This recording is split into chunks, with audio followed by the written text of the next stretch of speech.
place to be is living free in Tennessee.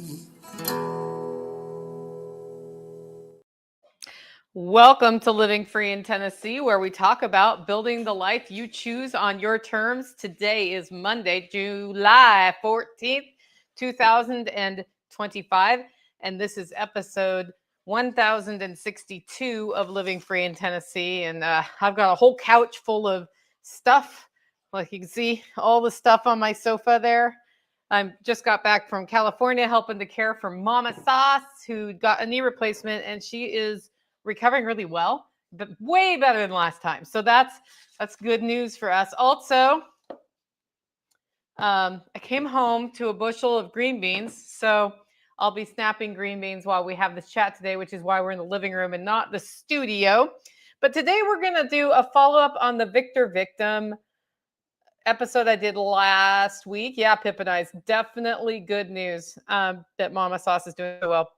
We're going to do a follow on that because I got a long letter from Jenny just doing some add-ons. So I want to go through that and get y'all's feedback on that, as well as I got another long email from Emily Hoff from Hoff Grid Meats about the Holler Hub, the Buying Club grocery store, farm to table dinners, ideas for homesteaders helping each other figure this domestic thing out. Yeah, so she sent me a really long email and with some ideas, and she, like me, is not going to do all the ideas. So we'll brainstorm on that. Before we do that, though, I will go through our usual Monday segments. And I did want to say heads up, I'm not done posting speakers to selfreliancefestival.com, but I've got about 6 or 10 to add today. Once those are out, I'm sending an email to everybody who's subscribed to the Self-Reliance Festival email mentioning that tomorrow at midnight, that's Tuesday midnight, which is really Wednesday midnight because of that 1 minute difference being a new date, right? That the prices are going up to $105 a ticket. So if you are planning to come to the Self-Reliance Festival, October 4th and 5th, best get your tickets before then. Otherwise, the price goes up. And to help you make that decision, I'm making sure all the speakers are up. We were rolling out a couple at a time. We don't have the demonstrations up. And I will say this, that we have some openings for demonstrations. I have some people who've said they do demonstrations, and I need to confirm with them. But the way demonstrations are working is, as always, people can do demonstrations around the campus for Self-Reliance Festival. But we have some listed demonstrations at specific times, and those times are when speakers are not speaking on the stage, just because a lot of times it's hard to get to everything. Of course, as y'all know, we've changed the location to Birdsong Marina in Camden, Tennessee, selfreliancefestival.com, but that is not our featured event of today's show. Today is our featured event of today's show because Paul Wheaton over at Permies.com has a Kickstarter going to create a movie on their willow feeder system, which is their composting outhouse system, which I got to check out when I was there live, of course. And they've spent years refining how to make that happen without people having to touch poop, basically. That's the goal. Deal with the poop without touching the poop. Very awesome. And so they want to put together a movie. They're doing a Kickstarter for that. And it's on the early bird, really not early bird. It's, what's it called? Early bird. Yeah, it's early bird. So before it officially launches, they do early bird. You get extra perks if you support them during this time. At the $1 level, you get all sorts of things. So you can check that out. I've got a link in the show notes. I have a link in the description on YouTube as well, because that's straight to the Kickstarter. If you use my link, they track and they know I referred it, and that does not hurt my future relationships with them. I don't think I get a monetary kickback, but maybe I do. I don't know. But anyway, I probably do if they have that. He's actually pretty good about that stuff. So just, if you use my link, it does help support the show here as well. And you can check that out. Okay. I also want to thank two sponsors today. The first sponsor is Matthew Sursley from agrostaxadvice.com, who is totally going to get a request for a meeting from me soon, along with a lot of information about the Holler Hub, which is the project we've been accelerating here at the Holler Homestead for the past few months. It's always been a dream of mine to go this direction. And in the past few months, the vision of it has become very clear. And anyway, So why would I work with Matthew? Because he can look at business structures and help you find the best solution or the best way to structure yourself, or options for ways to structure yourself so you can take advantage of the tax code. By which I mean, I'm going to go to him and say, this is how I want to do it. This is what I want to achieve with it. And he can first look at it and say, well, you know, that's not going to work based on my understanding of business law and tax law. And B, he can say, if you structure it as maybe two businesses instead of one, I don't know, I'm just making up an answer here, then you can take advantage of this tax code for this one and that tax code for that one, and blah, blah, blah, blah, blah. So he looks at that, tells you what tax advantages or tax code you can take advantage of, how to track those things so that, and any risks associated with it. I have found it very helpful to work with him in the past couple years, both from how am I structuring things, learning about new tax write-offs that I didn't know I could take advantage of, but then also because in order to communicate with somebody, you have to like send them all your stuff in like an organized manner, and then that gives you better insights into your business. So it's been a double benefit there. He has a guide, a free download in exchange for your email, about just tax write-offs you could be taking advantage of. Go over to agoristaxadvice.com/LFTN for Living Free in Tennessee and sign up for his email, which I think is super helpful as well. But then also you'll get to download that guide. Our second sponsor of today's show is speaking at Self-Reliance Festival. John Pagliano of the Wealth Studying Podcast will be in the house. Woo, woo, woo, woo. Yeah, that's right. John Pagliano has a great podcast. I love listening to it. And I am a listener. I've been a listener since before he sponsored the show. And it's all about how he's making money decisions, investment decisions he's making for his own fund. And it's called the Wealth Studying Podcast, just sort of like homesteading, but wealth studying. And you can find those episodes at investablewealth.com, which is the link to his investment and money management business. You go there, click on podcasts. They're all there. Episodes are there. Or use your podcatcher to find the Wealth Studying Podcast and check out those episodes. What I particularly like about them, because investment and money management and all of that stuff is sort of a heady topic and takes a little while to put connections together, especially if you're new to it, is that the episodes aren't super long. So they're about 15 minutes, which works really well. And then you have time to think about what did I just listen to. Anyway, really appreciate the support of the Wealth Studying Podcast. With that, it's time for our first segment of today's show. And that is Tales from the Prepper Pantry, where we talk about using what you store and storing what you use.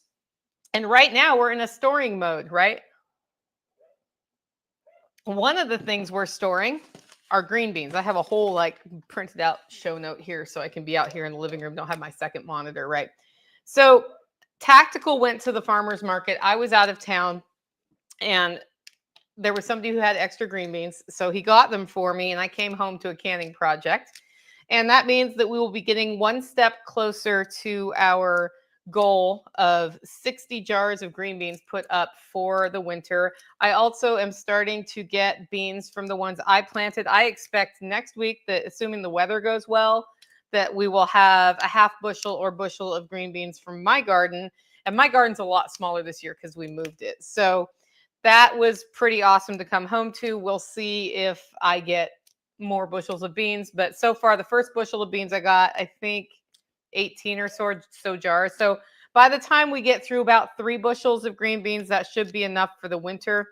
And canning beans is one of the things we do every year because I actually like the mouthfeel of canned beans. So that part of the pantry management will be done for the year once it's done. So we are putting things up from the garden as best we can.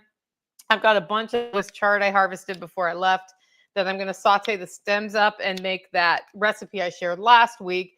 I need to source some potatoes. I actually noticed that Trippy Acres Farm has potatoes, so probably reach out to them if I'm going to see them anytime soon and see about getting 1 box of potatoes so I can mash those up and make the side dish that I came up with over Independence Day, and then I can pre-freeze that for future events. So that's sort of how I start thinking about the pantry at this time of year.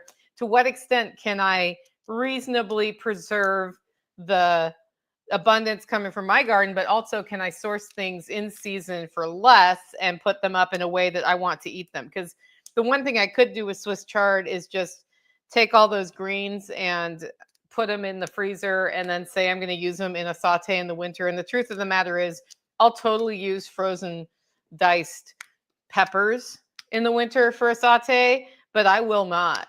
Like, I will very rarely use the greens because by the time they've frozen, they're not the best mouth feel after you saute them after they've, I don't know why. It's just not the same. Also, Swiss chard is something that in Tennessee we can grow well into the winter with row cover. I've overwintered it more than 1 year, same plant in the aquaponics system. So it's also something that I can produce in winter. So then I'm less worried about taking up freezer space with that and more worried about making space for things like my frozen and blanched broccoli or lamb meat or the 17 cows we need to get every year because we got a cow and a half this year. And I'm wondering if we're going to run out before it's time to get another cow and a half. So we'll see how that goes. But actually, I have enough lamb I could supplement with that. It's just we've been selling, whole and half lambs to people. And that's something that will become more pertinent as we get into the discussion also of the buying club that we're talking about here. And we've been definitely making progress on that. That's happening later in the show. We are bursting with eggs now. So it's back on with the ducks. And we got 3 new ducks in the last week. And I think they're laying as well.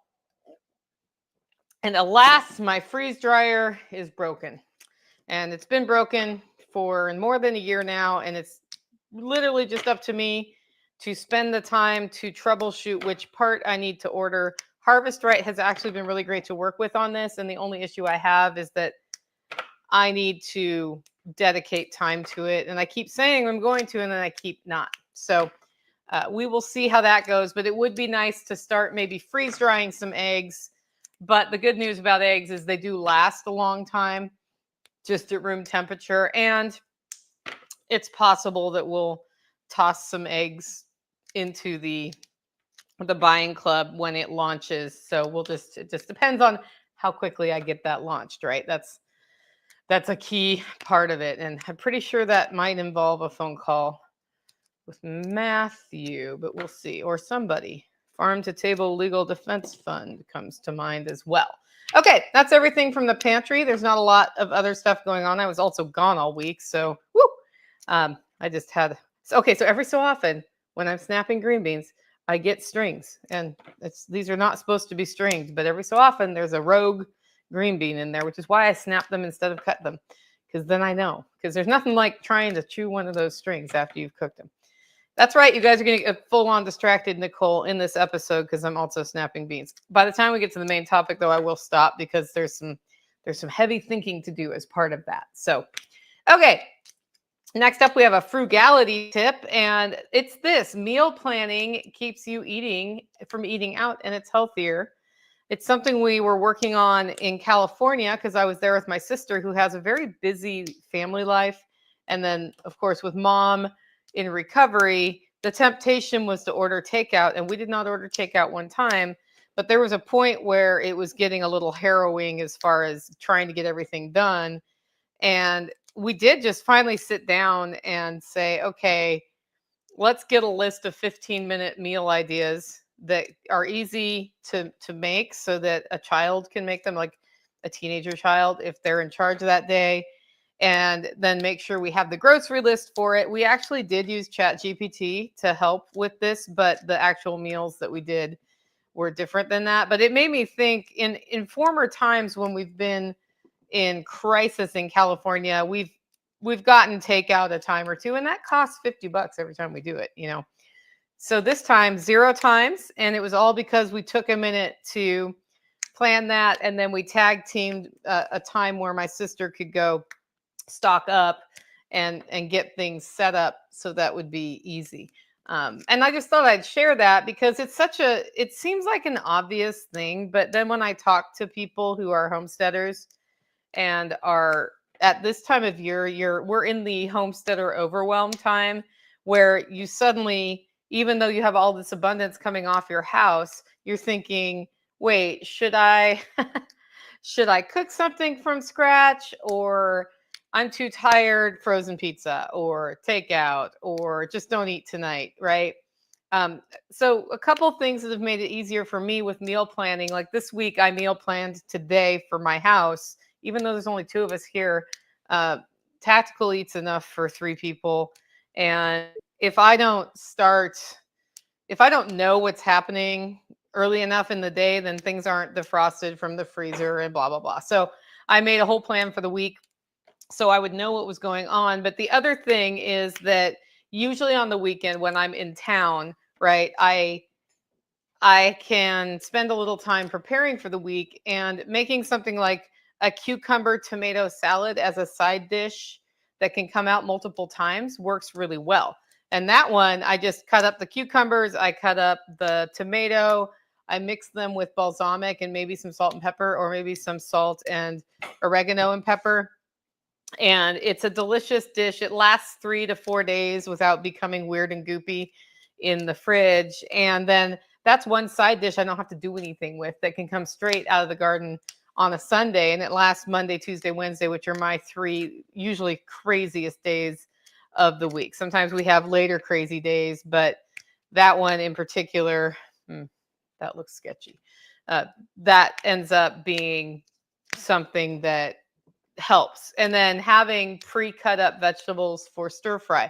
Now, it's not quite the same as when you get to go out into your garden at 4 o'clock and harvest for an hour, and then start cutting everything up at 5, and then start cooking at 6. Like, that's a really fun little adventure. But when you're really busy, that seems like a lot of time to be spent. So I have a tendency, especially when I know the days are going to be busy, to pre-cut up things for a stir fry too, because a stir fry is a really great thing to do on the side. And like, I'm snapping beans right now to can. There will also be a bag of pre-snapped green beans that will go into my fridge, or a Tupperware or something.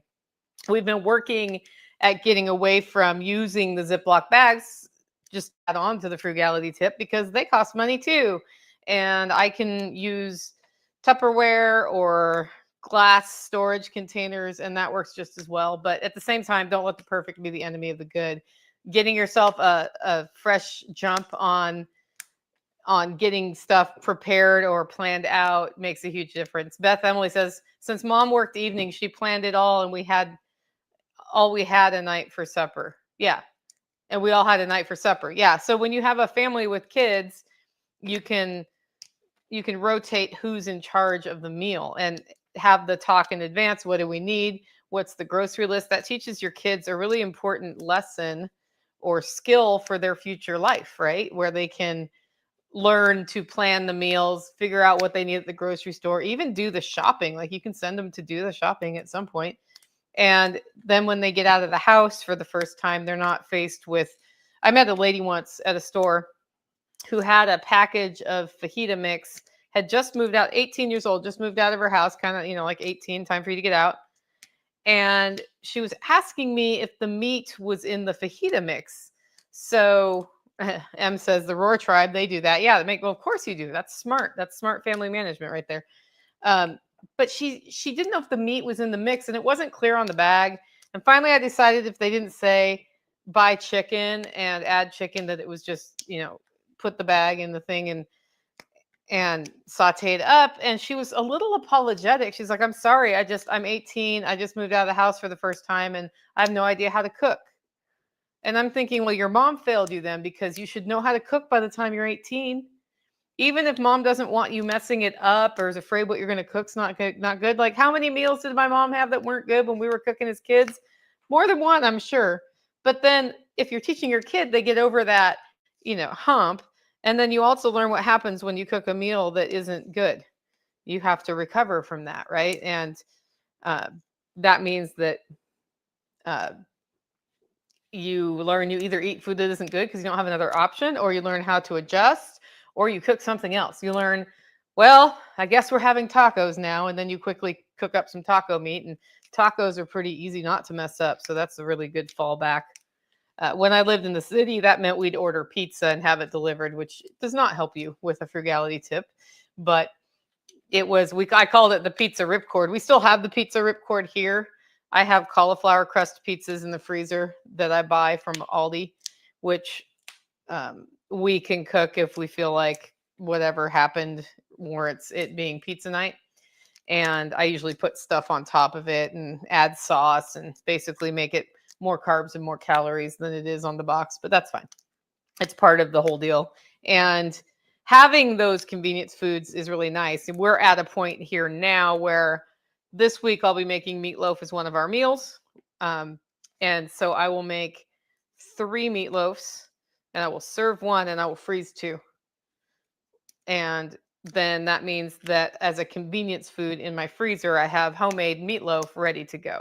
And that's something that, I did that before I left with hamburgers. I made hamburgers for a cookout and put the extra hamburgers in the freezer. And then on my way home, I asked Tactical if he had a plan for dinner yesterday. And he's like, I was going to ask you if I needed to come up with one. And I said, just take those hamburger patties out of the freezer and put them in the fridge. And then I'll just make hamburgers when I get home and saute up whatever's fresh in the garden, right? And that's what we had. And it was delicious and healthier. So the other part of this is when you meal plan, not only does it help your budget, it helps you eat healthier, more whole foods, which is one of the reasons, I don't know about you, it's one of the reasons I live on a homestead, is to have higher quality food that comes off the land and that I can work on producing with better soil quality than commercial soil. So that's the thing. Keeps you healthier, which is also good on your budget. Next up, we have Operation Independence. This is where we talk about building local ongoing revenue into our lives or avoiding a need to pay a guy. And we've been talking a lot about the Holler Hub. And I told y'all a few episodes ago how everything's just sort of been coming together perfectly for this project. And there's been a lot of faith involved in this, but also a lot of work. And one of the things that we felt we needed to do was change how I store the Holler Roast green coffee beans that are unroasted. And they were in a shed up the hill. And I just suddenly had an opportunity to have Ken build a lean-to I've been talking about for years now on the roasting shack. And I figured out how to pay for it. And he dried it in. So it's dried in right now. It's not all done. We need to wire it and whatnot. But that means that I've already started storing some beans in there because I need it, then green beans arrived. So that means they're not in that shed. And then there's 3 bags left in that shed that are moving probably today or tomorrow into the bean storage. And then I've also not been storing as many green beans, partially because their price has been way up this year.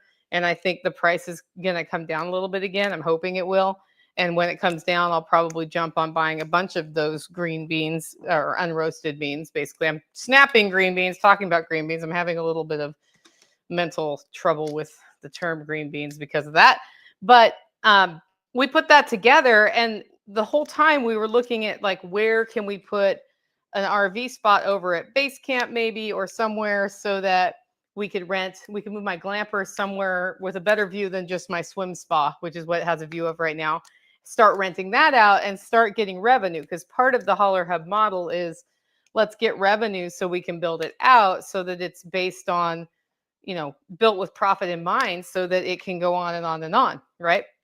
So we had this whole thing happen where that bean shack lean-to got built, and then Tactical said, if we move that shed, that makes an RV spot. We've already got water to it. We've already got power to it. It's already got gravel down. It's basically ready to go. So then came the problem of how do I move the shed? Where is it going to go? And we thought on it and found a good place for the shed to go. I called a shed mover this week. He's coming out maybe tomorrow, but we don't know. And moving the shed. And then it's going to cost about $400 to $600 to move the shed. I sold some Magic the Gathering cards and can cover it with that money. And then we'll be ready to finish out the RV parking spot, which really involves smoothing out the gravel. Hopefully our neighbor with the tractor is willing to come over maybe and help a little bit. He usually is. and then put the camper up there and hook up power and hook up water, and we're good to go. And the glamper does not have septic installed, so you walk to the outhouse, which isn't very far from there if you need to go. So that's all come together very quickly. And if I'm thinking if we get the shed moved this week, it's very possible that within 2 weeks from there we have glamper ready to rent. I can install the solar array to recharge the battery on it, and it can be mostly solar but also pull from the grid. And the reason it needs to pull from the grid is at this time of year we're looking at air conditioning because it's hot out, and that is more than I built. I purposely didn't build the battery bank big enough to run air conditioning all the time because I figured the number of nights I actually need the glamper for me when I'm out with it, not plugged into the grid, are a low number. And if I have to suck it up for a night of it's hot outside, it is what it is. I'll just suck it up if I'm using the glamper for that. And otherwise, it'll actually run for several days on a full charge. And I can augment it by bringing either a portable set of solar panels, or eventually I was planning to get the solar panels that they're like a giant stick down thing that just attached to your roof. I had to repair the roof or replace the roof before I could do that, but the roof is replaced. So all of that's coming together really well, which is cool because then we have this example of off-grid living that people can learn about while they're here if they want to. And then, of course, with the bean storage shed that we're moving, not storing beans anymore, guess what?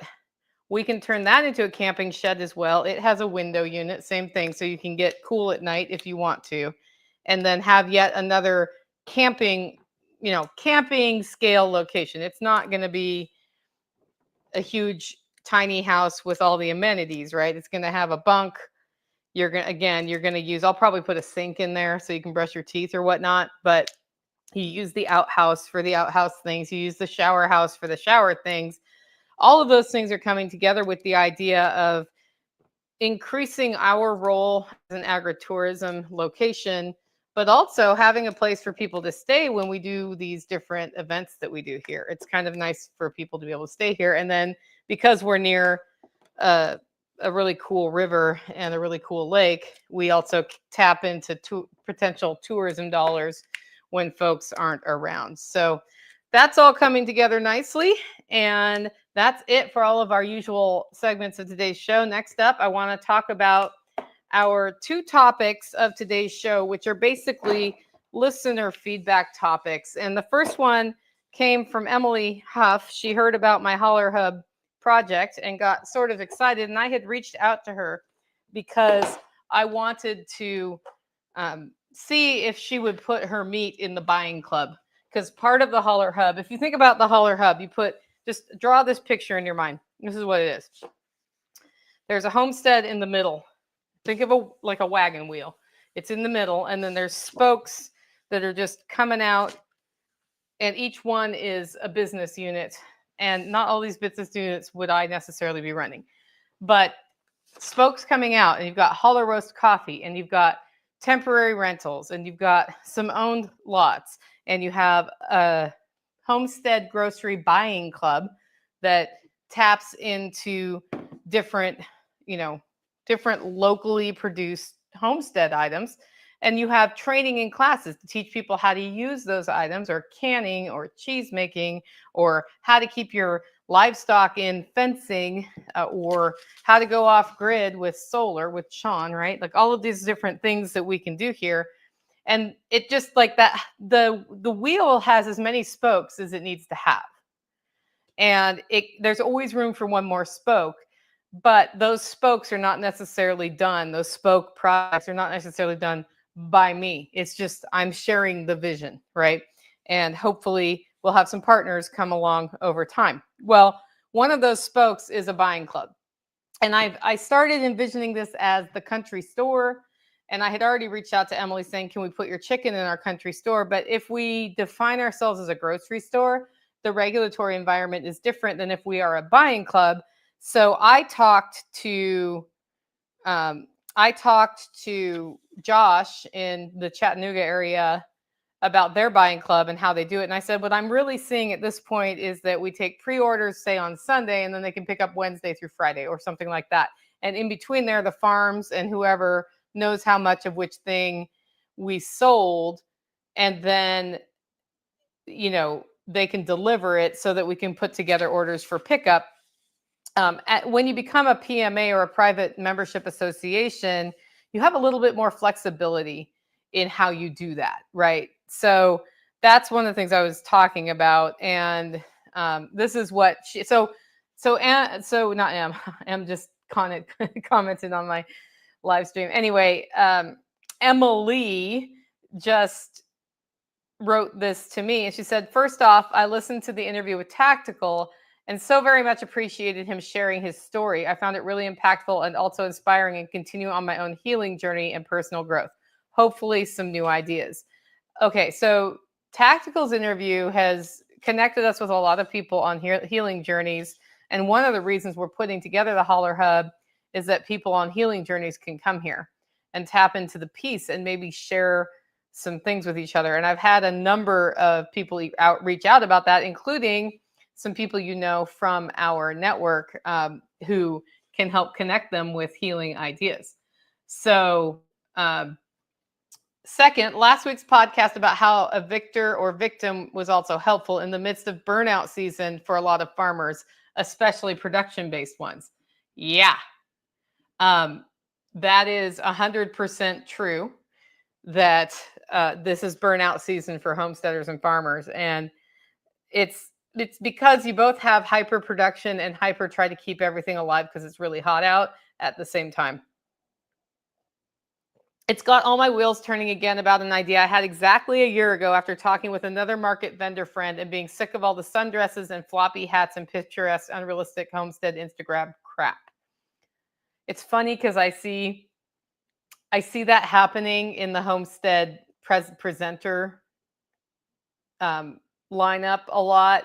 Like, some of the bigger names are not actually doing the homesteading. They're doing pretty homesteading, which is interesting. At the same time, there's no reason not to wear a floppy hat and a dress. I 100% will be outside in one tomorrow because it just arrived in the mail. So, but I get what she's saying. People share all the good parts of homesteading and not the bad parts. She said, I don't really know the exact vision, but just craving a support group of people in similar situations. And she had put together, I have it up on the screen for those of you on the video, something called FLAME, Female Leaders in Agricultural Management and Entrepreneurship, an encouraging environment and community specifically for women who are working as entrepreneurs individually or alongside a spouse with or without children in sustainable and regenerative organic agriculture, where we can support each other, bounce around ideas for furthering success of our business, as well as practice burnout prevention and keep our candles burning. This is a real need. I had the idea because I was talking to another homesteader friend who said, I have grown the vegetables, I have put up all the things, and I almost never cook with what I produce because I run out of time and we end up just getting something to heat up from the grocery store, pre-made food section or whatever. And she felt guilty about it. And I was like, well, you should just share that and be honest with people about it. But every one of us has a different challenge as we're doing this lifestyle, I think. For some people, it's like, my house is a mess. Like, literally, the couch behind me is just full of stuff right now because I came home and unpacked my bags onto the couch so I can put it away or wash it or whatever. That's my challenge. Some people don't cook with the food they make. Some people don't keep up on the garden and it dies. There's lots of different iterations of this burnout that happens, but it happens. And it made me wonder, I wonder if we had a phone call once a month or a Zoom call or something with other people in similar situations. Each one of us has a different challenge, right? That we're running into. We're saying, yeah, I'm doing all these things, but I can't get this one thing done. And then other people are good at that. Maybe we could A, encourage each other, and B, help each other come up with better solutions. Like, I know from a cooking with what you have standpoint, if you can find the hour or two on the weekend or on one day every week to pre-cut up stuff and sort of plan out your meals, especially if you don't have multiple people their cooking meals. I'm jealous of you being able to send that around to different kids, but then you have a different scale of dishes problem than I do. Like they have, I think 8 kids at home right now. Am I right? Is that the right number? So that's a lot of dishes that get used and need to be cleaned. Um, I just have to do enough dishes for 2 people. And then all of the things I make dirty when I'm cooking the things. So, we all have different challenges and it would be fun to do that. But then this flame idea was also really cool because it was also focused on making money from your homestead. 9 kids at home. Yeah. So that's a lot of dish. That's 11 plates every meal if you just have 1 plate meals. So when we don't design our homestead with profit in mind, we also can end up in a situation where we're working that hard and also not making enough money to pay for it. And that becomes really extra frustrating. So, Emily Hoff went on to say, at the same time, the stress of farming for men is insane too. I know because I see it in Adam. He needs a community of like-minded people. He's more isolated because he always feels behind on the farm. I try to make sure he gets out and about, but he gets more anxious about going out. So this is really not unusual on the farm where you feel like you have to do all the things. You need to move the sheep. You need to do the next fence line. You need to clean out the duck coop. You need to start the next compost pile. You need to harvest the garden. You need to weed the garden. You need to build a new rabbit tractor, whatever it is. And you get to the point where you don't feel like you can leave. But if you design with profit in mind, over time, you get past that. Emily says, we are in a crucial make it or break it time with our expansion. So it's been particularly stressful, especially with cash flow management. So they are in multiple markets now and having to produce all that, which means buying all of the livestock in advance. So she says, I know it'll all work out, but it can be tough. Adam left his full-time job last October. This is really cool. So it's been really cool to watch them develop as a farm where he was working full-time, she was staying at home, living in a camper with their kids on some family land. I believe it's family land, maybe not. Pasturing chickens Salatin style, just figuring out how to get it done. For our Salatin workshop, she's the one we got the chickens from for that. So, but they're doing pork and chicken, I believe, right now. And they're quality superior. As a result of that, more people want their product. As a result of that, they need to grow. As a result of that, they need to spend money to buy, the inputs to make that happen. And at that time, so everybody gets here. It's like, okay, it's hustle time. We got to hustle, but we want to be smart about hustling. And boy, do we feel burnt out. It's okay to feel burnt out, by the way. I love the idea you have of a farm to table meal. Yes, we are going to do farm to table meals at the Holler Hub at base camp eventually with some guest chefs where we can just tap into what we have, tap into people from the network and go true farm to table. I'm hoping that these guys, well, anyway, that's a different thing. I have ideas. I've had ideas for a Homestead Home Depot salvage, like super cheap consignment for free scraps where people can look to get spare items others don't need anymore to build things on their homestead.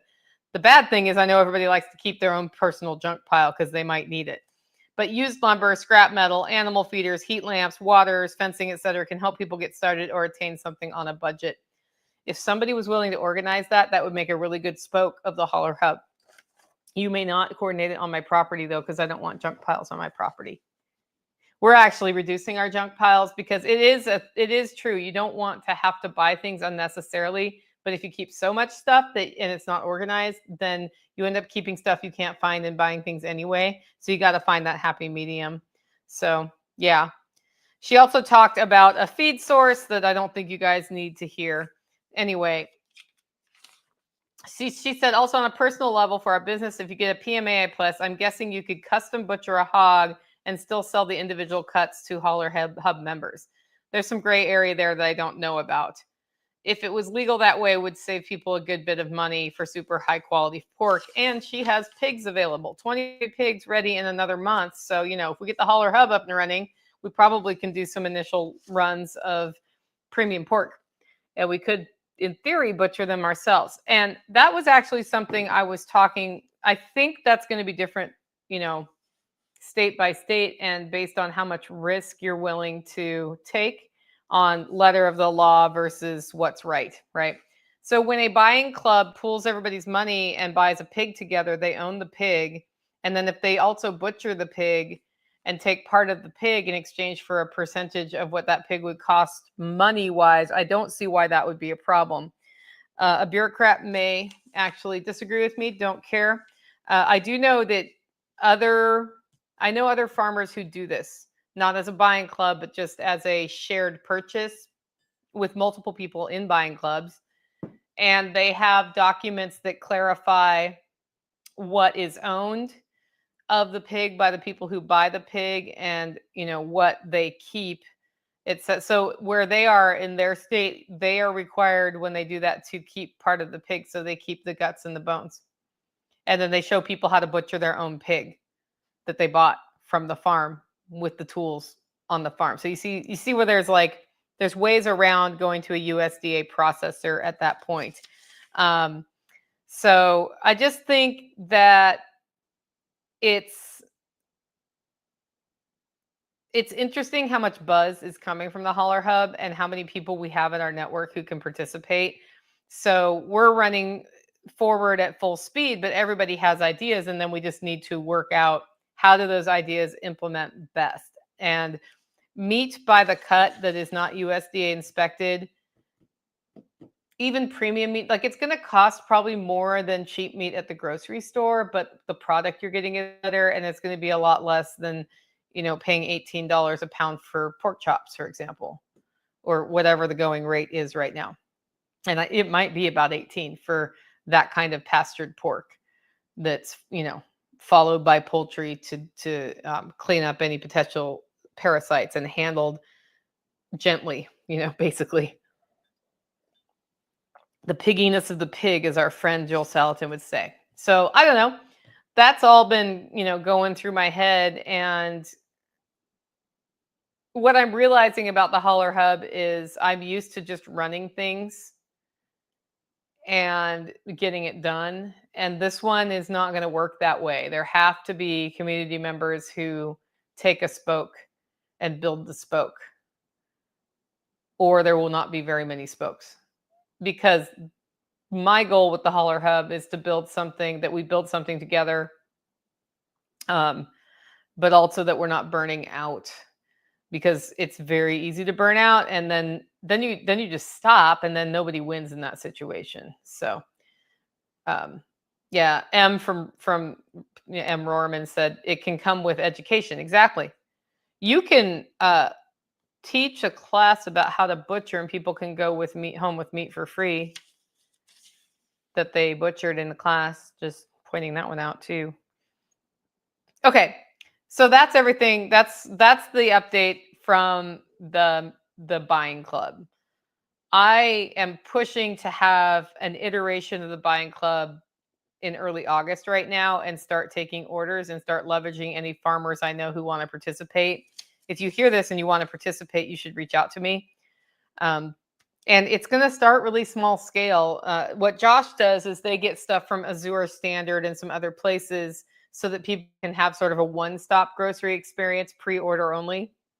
And I don't think we're doing that. I really want to keep it local. I may change my mind over time, because it is nice to only have to do one-stop, grocery situation and end up tapping into everything you need. But at the same time, the motivation for doing that through the Holler Hub versus somewhere else that does membership-based grocery in the area is that I really want to keep it to people in our network and local, or not in our network, but local, so that we are supporting the local food economy and getting more stability in that, so that they are here long term.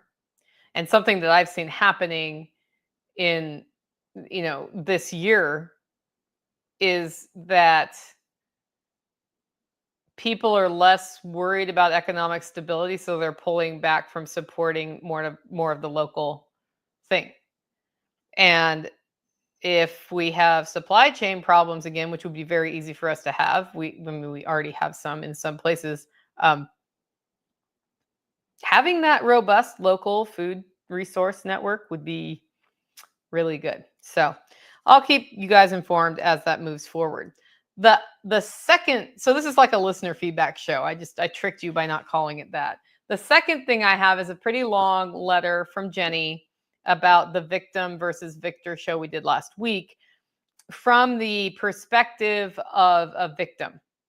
Like somebody, and by that I don't mean somebody who chooses to be a victim like we were talking about in the show, but somebody where some horrible things have happened that were beyond their control, and how to get through that as a victor, because sometimes just really bad stuff happens and it's not for any reason, right? It just happens. So if you have thoughts about this while I'm reading it, definitely put your comments into the show, like the comment section. I'll do my best to address them. So she says, after listening to episode 1060, I had thoughts on the content. I'll try not to be too long-winded, but having lived a life full of adversity and still navigating the fallout from some things, I have quite a few thoughts. While I don't hope to magically cure anyone, I do hope to plant some seeds for thought. Towards the end of the episode, there was a hypothetical posed. I just want to say, as someone who was personally experienced abuse, I wanted to reiterate that any victim of a crime is never responsible for what their abuser does. Yes, I tried to make that really clear when I went into that hypothetical, knowing that going into the particular hypothetical I went into last week, it could trigger some feelings in people. You are not responsible for what the person did to you, right? Okay. They are only responsible for their own healing. It's not fair, but it's our responsibility in how we move forward. And that's what I was trying to convey last time. It's really hard to convey that because when terrible things happen, like, oh, I don't know, your children went off to summer camp and died in a flood because the river rose 26 feet in 45 minutes and they were in a flood zone. Like, your response to that is the only thing, and your healing from that's the only thing you can take control of. And that's going to be a long road for those parents, right? And those siblings who lost a sibling, and those grandparents who lost grandkids. Same with the hypothetical. So as life is, we sometimes trust the wrong people. Sometimes we're born to them. Sometimes we are the person in the wrong place at the wrong time. Your singular responsibility is your role in not becoming a hurt person who hurts other people. This is how we break cycles. This is how we become better people despite our adverse experiences. This is true when we get terminal diagnosis. We grew up with familial dysfunction. We go to war, flooding, natural disasters, and plagues. We lose people through death and abandonment. There are tons of adverse experiences we might not have placed ourselves in. However, we have choices. Sometimes all of them are shit. Other times, you must call yourself on your own shit. But remember, even manure can grow flowers and mushrooms. On forgiveness, there are four steps. First, tell the story. Second, name the hurt. 3, grant forgiveness. That one is hard, even if it's forgiving yourself, guys. 4, renew or release the relationship. And that release is where people can have a really hard time, especially if society has told them that you are supposed to have a close relationship with your parent no matter what. If your parent is the abuser, it's okay to release that relationship. Okay? If your child is the abuser, it's okay to release that relationship. I'm assuming it's an adult child. At some point, you might need to do something with the child if they're still in your house. While that sounds much simpler than it is, these are the steps you must take. And it is very simple, but it's not easy. There's a difference between these are the quote unquote simple steps and those steps being easy. In particular, granting forgiveness. Until you really feel it, you can't just fake that one. You may try by faking it till you make it, and that may lead you to a place where you forgive. Kind of like Tactical did, where he wasn't feeling love and he loved on his dog every day until he felt love for his dog. That's the same with forgiveness. So just remember that. Something that where we're like, do these 4 things. We know that those 4 things could take you years, and that's okay. But if you know what your path is, you're more likely to move forward on it, right? Once you have granted forgiveness, you are not allowed to continue to punish someone for the hurt they caused. That, however, does not mean you stop talking about it. Okay. And that's important too. Once you've forgiven something, if you are still around the person, you can't just keep making their life horrible for the thing they did to you, which is a very easy defense mechanism that we would have in a situation, right? Um, but also the stopping talking about it part. Too often in abusive situations, um, we go silent because we don't want to talk about it or we have to protect somebody. And that silence makes the situation happen again or worse, or enables, this doesn't make it, but it enables a path where that happens. Anytime somebody's telling me not to say something, unless it's about a surprise birthday party, I'm thinking about what's the motivation here, right? So anyway, it means being able to talk to the transgressor in a way that opens a door for continued forgiveness.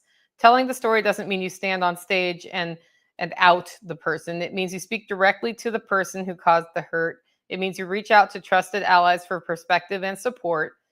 When we are emotionally escalated, our thoughts can get carried away. Practice pausing when your emotions are heightened. This is something Jenny's always really done well, is when, like when we've had situations where I did something that hurt her feelings, she told me directly. And I think as a result of that, we have a pretty decent friendship because then I know, right? Even when I knew it at the time and it was from my own inattention to detail or something, it was like, okay, well, what can I do to make that better? Can I do anything? Is it a time thing? And she would talk openly about it. And then she doesn't just throw stuff in my face, right? Which is what she's saying you need to do. Okay. Nothing big will ever be able to be solved overnight. That means you do not have to have an answer today, tonight, or even tomorrow. It only means you have a willingness to come together on the subject. Forgiveness is a practice. This means that sometimes you'll have to choose to forgive over and over again. Every time that hurt or betrayal surfaces, you will have a decision to make. This makes repair work exceptionally important. If you are willing to forgive and the other person does not want to do repair work, you are entering a cycle of continued harm. Please know when to walk away. Sometimes the person you have to forgive is yourself. That is imperative for any repair and healing work. And healing is when you are somebody who needs to go through healing. Healing is a decision you make every single day, multiple times a day. Am I going to heal from this or not? What am I going to do that? It's not better yet. What can I do? Right. Finally, the steps to take to changing negative thought cycles. And that's part of what you're doing to heal. 1, pause and notice. What am I thinking right now? So you start having those feelings that make you go off the edge. What am I feeling and thinking right now? Become aware of the loop. What is the thought or repeating pattern? And then once you have that, too, and she says this, name the pattern. What kind of thought is this? Am I catastrophizing, black and white thinking, mind reading, which means assuming I know what someone is thinking, or judging me, or criticism? Most of the miscommunication blow-ups I see are because somebody thinks that somebody else means something that somebody else doesn't necessarily mean, because they're mind reading or they're reading into it based on what's happened to them before. And it's very easy to do that. And with our communication tools being digital and not having to actually face people, it's easier to misinterpret. I made a decision a long time ago that I assume the best instead of the worst, even if the worst is meant when somebody communicates with me, which probably pisses some people off when they don't think I'm getting it, that they're mad at me or that they're trying to hurt me. But I have found when I do that, my world is a lot better for me personally. And when I realize that somebody didn't mean for me to take it that way, I take it that way anyway, but that's a person I probably won't interact with much anymore, right? But I used to be the other way. I used to assume everything they said had a double meaning that was negative. And, in some cases I was right. But like, why do you want to live that way? I don't want to live that way. Okay. Feel and validate. What feeling is driving this thought? That's really important. Just subduing your feelings means they could come back later. So when you allow yourself to process the feeling, that's really important. And then most negative thoughts are a reflection of an unmet need That's a big one. What's the unmet need? 2, acknowledge and name it with kindness instead of judgment or suppression. And then 4, reframe the thought. What is kinder, truer, or more? What is a kinder, truer, or more empowering thought? A, don't sugarcoat, just shift towards something more balanced and compassionate. Example, I've made mistakes, but I'm learning, and mistakes do not define my character or value system. This is a good learning moment for me because I can be more aware moving forward, right? So when I've completely biffed it with somebody and I know they're never going to speak to me again, for me, the best I can do is, okay, this is a learning moment. When I speak this directly to some people, which is usually why they get mad at me, it doesn't always work well. So maybe I need to be a little more careful if I want to maintain relationships with a different person who has that sensitivity. And what are the signs they might have that? And you know, my perspective is it's just a sensitivity. But and anyway, or maybe I should be more careful about choosing who I interact with closely as if, you know, somebody who can communicate in my style. I actually think both things need to happen with that issue with me, right? I need to notice when somebody's not somebody who is open to that and adjust to be kind because the way I'm communicating isn't kind, but also it works better if I work with people who are okay with how I communicate. So there's sort of a two thing going on there. Okay. Look for evidence to prove yourself wrong. Think of this. If I'm feeling unlovable, perhaps it's helpful to think of moments or people who make me feel cared for and loved. If I think I always have bad luck, try to remember a time when something worked out. Proving negative thoughts wrong can disrupt negative thought trains. And that's the mental part of the work that I think's really hard, is that reframing, because you get into the habit of the negative loop and it's just real easy to stay there. But if you can get yourself out of it, you're more likely to genuinely heal long term. Number 5, shift and choose. What supportive action can I take now? Do something that helps you reset. This can be journaling, breath work, moving your body. Do something that is for yourself and just you.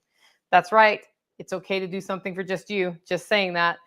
Pouring yourself into something like work instead can be emotional bypassing. You want to be in your body and body aware, not avoiding it. And that's what I mean, where if you subdue all of the negative and never process it, it probably will come back out in different ways that you don't even realize. So that's good. Anyway, Jenny says, anyway, I hope this is helpful. I hope it gives some actionable steps to those who aren't certain where to start. And I hope this makes you all feel more free. Freedom is often found in the work we are avoiding. I want to add that you are worth your own 20 minutes for journaling, for a cup of quiet coffee, for moving your body in a way that feels good to you. You have not received all the goodness you'll ever have in your life yet, but all of that begins and ends with you. So I wanted to share that for 2 reasons. One, if people after hearing that episode weren't quite sure where to start, that can help you, but also to mention that we have a really awesome community at Living Free in Tennessee, and we interact not as much on the Facebook group, the Living Free in Tennessee Coffee Break group, but a lot of people interact on our Telegram group, which is at LFTN group. And that can be a place where you can find people to run things by. And it doesn't hurt to reach out to some of our members who have also been working through different traumatic issues, right? So just wanted to point out, go to Telegram or go to Facebook and see if you can connect with some of our members if you are in a situation where you want to start healing from trauma, or where you want to get out of a situation that you need to get out of. They can help you brainstorm that. And I think that's the power of having a community of doers, is they have good ideas. Anyway, wanted to throw that out.